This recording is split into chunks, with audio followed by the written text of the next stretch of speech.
Sense and Sensibility. Chapter 1. The family of Dashwood had long been settled in Sussex.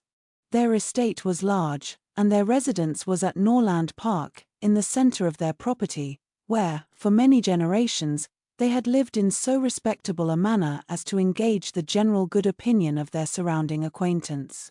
The late owner of this estate was a single man, who lived to a very advanced age, and who for many years of his life, had a constant companion and housekeeper in his sister. But her death, which happened 10 years before his own, produced a great alteration in his home, for to supply her loss, he invited and received into his house the family of his nephew Mr. Henry Dashwood, the legal inheritor of the Norland estate, and the person to whom he intended to bequeath it. In the society of his nephew and niece, and their children, the old gentleman's days were comfortably spent.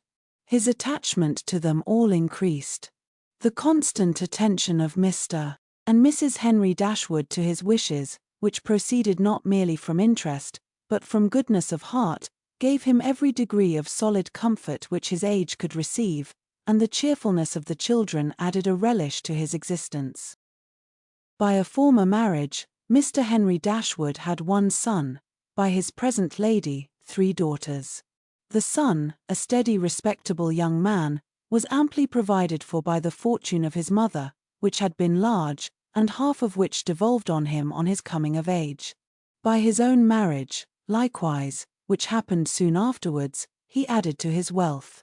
To him therefore the succession to the Norland estate was not so really important as to his sisters, for their fortune, independent of what might arise to them from their father's inheriting that property, could be but small. Their mother had nothing, and their father only £7,000 in his own disposal, for the remaining moiety of his first wife's fortune was also secured to her child, and he had only a life interest in it. The old gentleman died, his will was read, and like almost every other will, gave as much disappointment as pleasure. He was neither so unjust, nor so ungrateful, as to leave his estate from his nephew, but he left it to him on such terms as destroyed half the value of the bequest.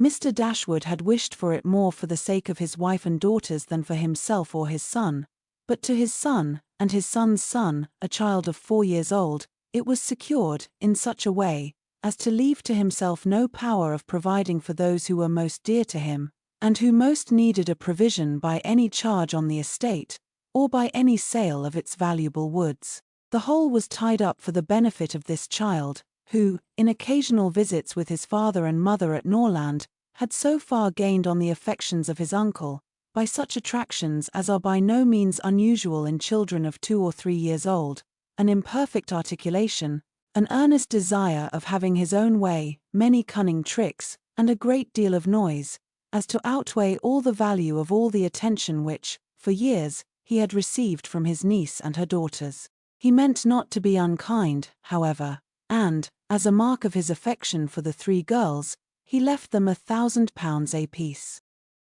Mr. Dashwood's disappointment was, at first, severe, but his temper was cheerful and sanguine, and he might reasonably hope to live many years, and by living economically, lay by a considerable sum from the produce of an estate already large, and capable of almost immediate improvement.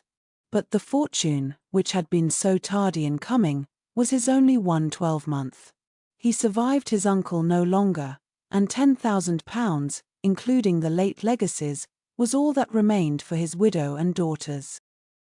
His son was sent for as soon as his danger was known, and to him Mr. Dashwood recommended, with all the strength and urgency which illness could command, the interest of his mother-in-law and sisters.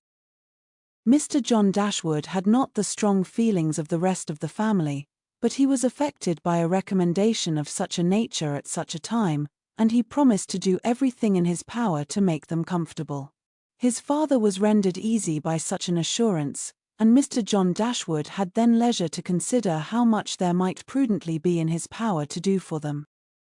He was not an ill-disposed young man, unless to be rather cold-hearted and rather selfish is to be ill-disposed, but he was, in general, well respected, for he conducted himself with propriety in the discharge of his ordinary duties.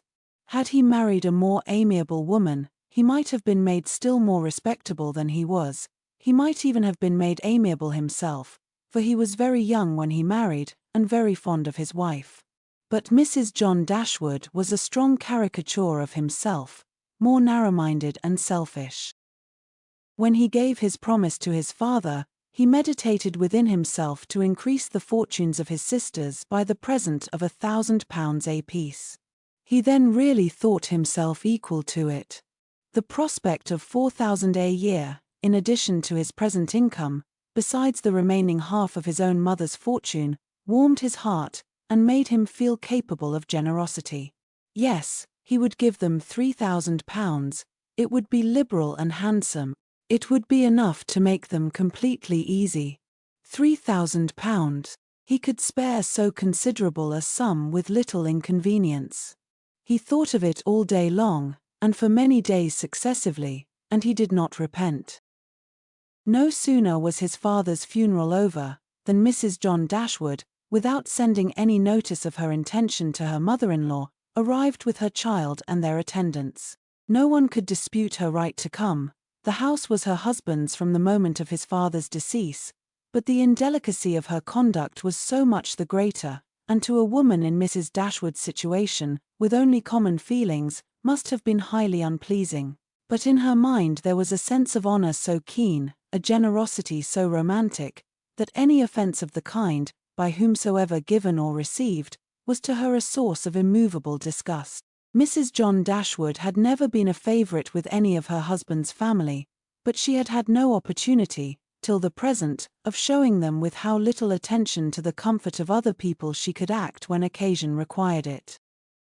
So acutely did Mrs. Dashwood feel this ungracious behavior, and so earnestly did she despise her daughter-in-law for it, that, on the arrival of the latter, she would have quitted the house for ever, had not the entreaty of her eldest girl induced her first to reflect on the propriety of going, and her own tender love for all her 3 children determined her afterwards to stay, and for their sakes avoid a breach with their brother.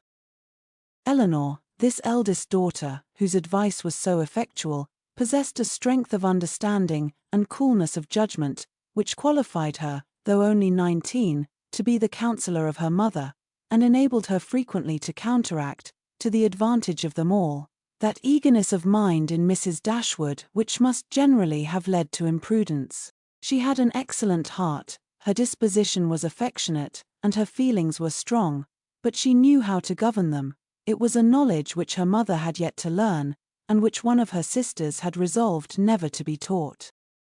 Marianne's abilities were, in many respects, quite equal to Eleanor's. She was sensible and clever, but eager in everything. Her sorrows, her joys, could have no moderation. She was generous, amiable, interesting. She was everything but prudent. The resemblance between her and her mother was strikingly great. Eleanor saw, with concern, the excess of her sister's sensibility, but by Mrs. Dashwood it was valued and cherished. They encouraged each other now in the violence of their affliction. The agony of grief which overpowered them at first, was voluntarily renewed, was sought for, was created again and again. They gave themselves up wholly to their sorrow, seeking increase of wretchedness in every reflection that could afford it, and resolved against ever admitting consolation in future. Eleanor, too, was deeply afflicted, but still she could struggle, she could exert herself. She could consult with her brother, could receive her sister-in-law on her arrival, and treat her with proper attention, and could strive to rouse her mother to similar exertion, and encourage her to similar forbearance. Margaret, the other sister, was a good-humoured, well-disposed girl, but as she had already imbibed a good deal of Marianne's romance, without having much of her sense, she did not, at 13, bid fair to equal her sisters at a more advanced period of life.